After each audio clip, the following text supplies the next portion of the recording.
Ito na guys, no? Yan na. Binuksan ko na tong ano, welding machine, no? Oh. Yan, maliit lang to. Maliit na ampere lang, 180. Itong output niya, di ba? Output coil nito. Itong malaking ano to. So, ito yung primary coil yan. May mga selector yan. Nakakabit sa selector kasi para magbabago yung ano niyan, amperahe. Yan. Ito yung secondary. Ayan, malaki ang kalagay yan dito sa malaking probe, no? Yan, secondary, malaking wire yan. Primary to. Pero ang primary niya, dalawa. Yan. Current boosting tong isa. Pang boost ng current yan. Yan, nakakabit dito. Parang secondary siya, pero nakaboost yan sa ano, parang current booster yan. So, meron siyang sariling fan, no? Exhaust fan siya. Saka ang kagandahan dito, mayroon siyang 220 na input, neutral, saka itong isa 380 volts na input. So magagawa natin ng ano to, na-experimentuhan natin to, i-convert natin siya sa step up transformer.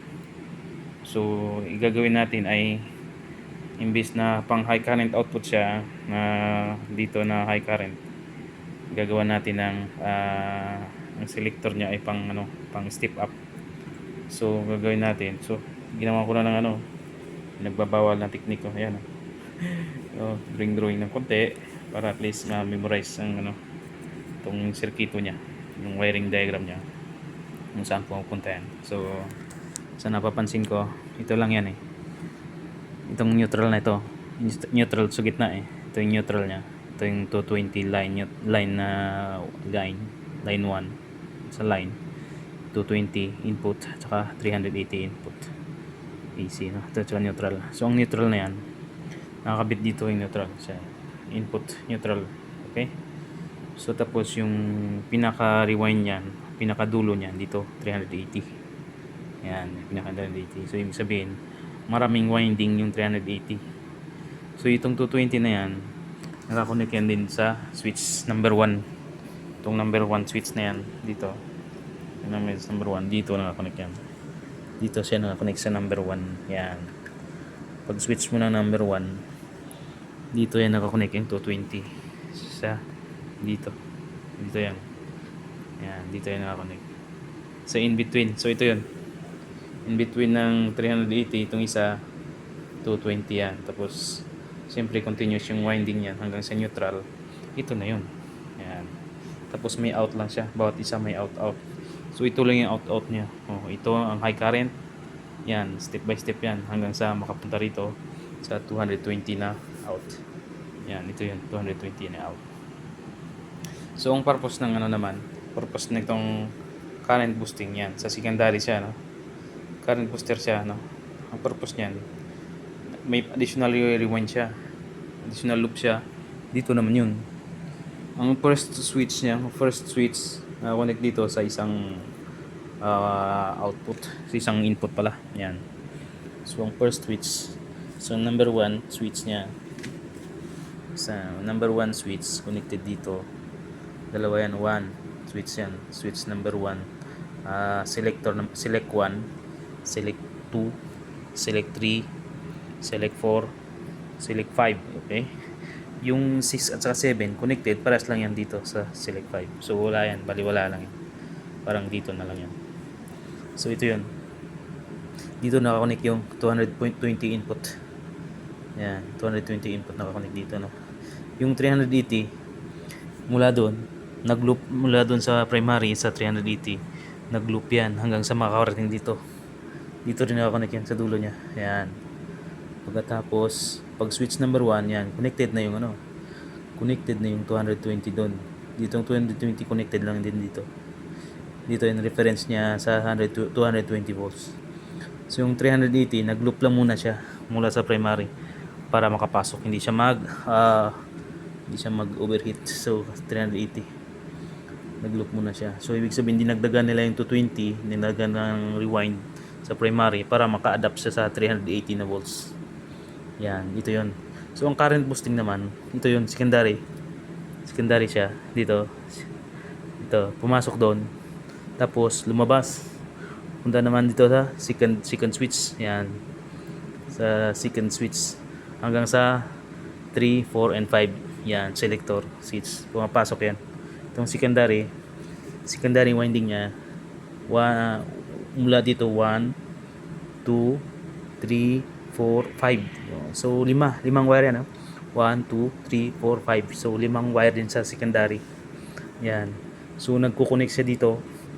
Una dito, connected, connected, connected, connected, connected. Yan, dito yun. So, ganito lang yan. So, una, connected.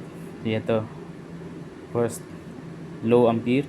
Second, third, fourth, fifth. Hanggang sa high current ampere. High current siya.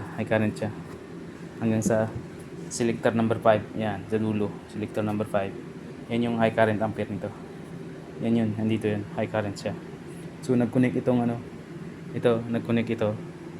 So, kukunti lang yung winding niyan mula sa neutral dito papunta rito. So, nag-connect siya dito sa pangalawang secondary winding. Nag-connect siya. Yan. So, ibig sabihin dito, ganito yun. Yung high ampere mula sa neutral, ibig sabihin kukunti ang winding niyan. Ang loop niya kukunti lang yan sa switch number 5. Yan, selector number 5 I mean. Sa kukunti lang winding niyan, nagka-connect siya dito rin sa isa. Tapos loop sila hanggang dun, hanggang sa dulo. Kasi connected dito eh. Connected din to sa 220 volts eh. Yan, connected din yan dun. So ibig sabihin, small winding lang itong current boosting na to. Small winding lang yan. Number of turns niya kukunti no.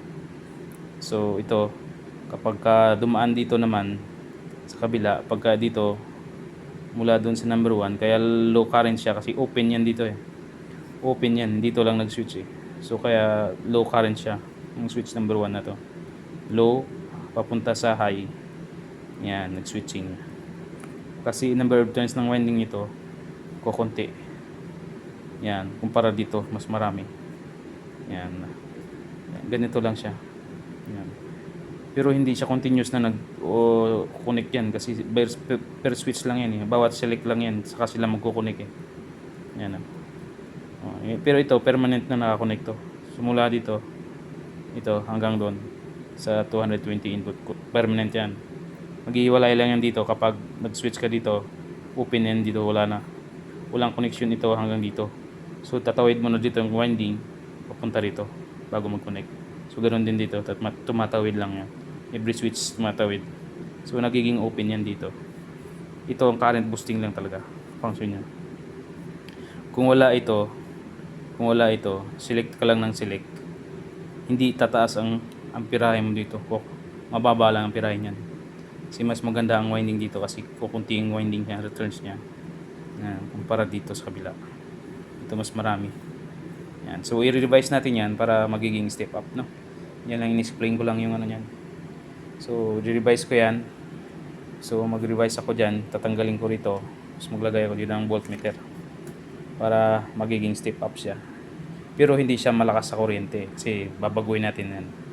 Babaguhin natin yung ano yan. So magagamit lahat yung ano yan, mga rewind yan, magagamit lahat. So walang masayang. So siguro ito, disregard lang natin to. Pero ito, i-series natin lahat yan para makaproduce tayo ng high voltage from low to high. So from 110 to 220.